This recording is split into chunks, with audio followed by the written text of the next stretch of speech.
Bonjour à tous et bienvenue sur notre chaîne Le Coaching en Action. Dans cette vidéo consacrée aux compétences du coach, nous nous attardons sur une compétence fondamentale de notre métier qui est l'écoute active. Alors cette compétence, classée comme la 6e selon le référentiel des 8 compétences de coach de l'ICF, est indispensable pour une pratique du coaching efficace. Avant d'explorer en détail cette compétence, je vous invite à découvrir les autres compétences sur ma chaîne YouTube, le Coaching en Action. Ces compétences, définies par l'ICF, sont les fondements de notre métier et orientent notre pratique quotidienne. Pour plus d'informations, vous pouvez également consulter le site officiel de l'ICF. Alors commençons cette exploration en définissant cette compétence. Selon l'ICF, l'écoute active consiste à se concentrer sur ce que le client dit et ne dit pas, afin de bien comprendre ce qui est communiqué dans le contexte des systèmes clients et pour soutenir l'expression du client. Alors en intégrant pleinement l'écoute active dans notre pratique, nous devenons bien plus que de simples facilitateurs de conversation. Nous nous transformons en partenaires de confiance, capables de saisir pleinement les besoins, les émotions et les aspirations de nos clients. Cette compétence va au-delà du simple processus de coaching. Elle devient un mode de vie, une façon d'être authentique et engagé dans chaque interaction. Alors pour mieux appréhender cette compétence, explorons les 6 points clés qui la composent. Premièrement, nous devons considérer le contexte du client. Cela signifie que nous devons tenir compte de différents aspects de la vie du client, tels que son identité, son environnement, ses expériences, ses valeurs et ses croyances.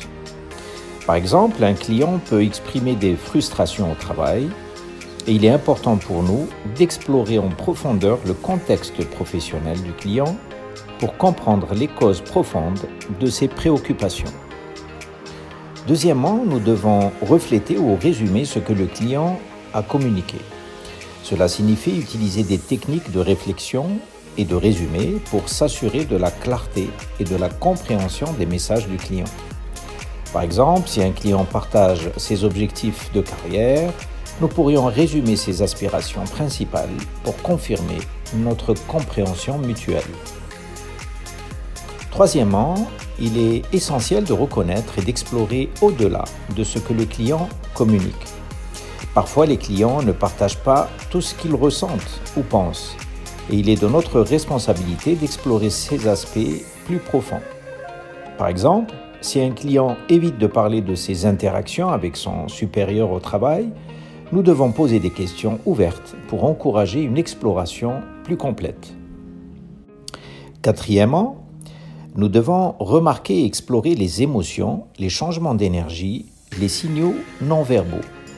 En tant que coach, nous devons être attentifs aux signaux émotionnels et non-verbaux de notre client pour une compréhension plus complète. Par exemple, si un client semble devenir plus tendu en abordant un sujet spécifique, nous devons explorer cette tension pour mieux comprendre ses préoccupations sous-jacentes. Cinquièmement, nous devons intégrer les mots, le ton de la voix et le langage corporel du client. Cela signifie prendre en compte non seulement les mots du client, mais aussi leur tonalité et leur langage corporel pour déterminer la pleine signification de ce qui est communiqué. Par exemple, si un client parle de ses projets futurs avec enthousiasme, mais son langage corporel indique une certaine réticence, nous devons explorer cette contradiction pour mieux comprendre ses motivations. Enfin, nous devons être attentifs aux schémas comportementaux et émotionnels du client.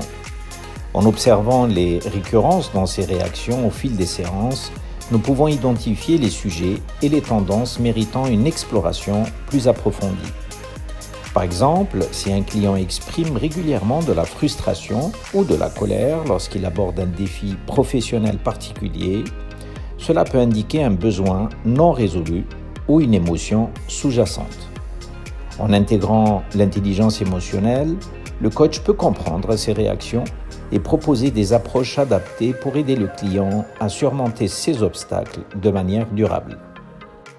Voilà, nous avons plongé en profondeur dans les aspects clés de cette compétence. En développant cette capacité d'écoute active, nous serons mieux équipés pour comprendre les besoins de nos clients, établir une connexion plus profonde et les accompagner dans l'exploration approfondie de leurs défis. C'est ainsi que nous progresserons en tant que professionnels du coaching. J'espère que cette exploration vous a été instructive. Voilà qui marque la fin de cette vidéo. Si vous souhaitez approfondir vos connaissances sur le coaching, je vous invite à consulter mon livre, Le coaching en clair, et à explorer mon site riyadchabouni.com pour découvrir d'autres ressources enrichissantes. À très bientôt pour de nouvelles aventures dans le monde du coaching.